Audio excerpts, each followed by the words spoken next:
Hi സുഹൃത്തുക്കളെ, നമസ്കാരം. ഞാൻ എൻ്റെ വീടിൻ്റെ തെക്ക് വശത്ത് നിന്നിരുന്ന വരിക്കച്ചക്ക ഇന്ന് ഇടുകയുണ്ടായി. അത് ഭംഗിയായി പാകപ്പെടുത്തി അതും അല്പം ചിക്കനും കറി വെച്ച് അല്പം മുളക് പൊട്ടിച്ചതുകൊണ്ട് ഞാനും എൻ്റെ പിതാവും കൂടി അത് കഴിക്കാൻ പോകുന്ന ഭാഗമാണ്.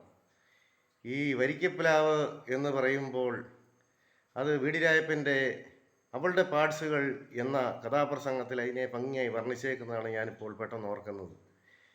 വാഗമരത്തിൻ്റെ വർണ്ണശൗളിമയാർന്ന പൂക്കളെ വശീകരിക്കാൻ വണ്ട് വട്ടമിട്ട് പറക്കുന്നു. അരികെ വരിക്കപ്ലാവുമുണ്ട്. ഇത് സാധാരണയായി മനുഷ്യരെ ചികിത്സിക്കുന്ന ആശുപത്രിയല്ല, വാഹനങ്ങളുടെ ആശുപത്രി, അതായത് വർക്ക്ഷോപ്പ്.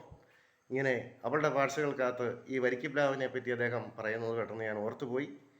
അപ്പോൾ ഞങ്ങളുടെ വിഭവങ്ങൾ ഇതൊക്കെയാണ്. ഇത് മുളക് പൊട്ടിച്ചത് ഉണ്ട്, അച്ചാറുണ്ട്, ഇത് ചക്ക വേവിച്ചത്, അത് ചിക്കൻ. ഇത് ചിക്കൻ വിളമ്പി പിതാവിന് ഞാൻ കൊടുത്ത് പിതാവ് കഴിക്കാൻ തുടങ്ങി. ഇഷ്ടം കൊണ്ട് അദ്ദേഹം കഴിക്കാൻ തുടങ്ങി. ഇതാണ് എനിക്ക് വിളമ്പി വച്ചേക്കുന്നത്. അപ്പോൾ സുഹൃത്തുക്കളെ, ഞങ്ങളുടെ ഈ ഇഷ്ടവിഭവം ഞങ്ങളങ്ങ് കഴിക്കട്ടെ. എല്ലാ സുഹൃത്തുക്കൾക്കും ശുഭരാത്രി നേരുന്നു. നല്ലൊരു ശുഭരാത്രി. Thank you so much.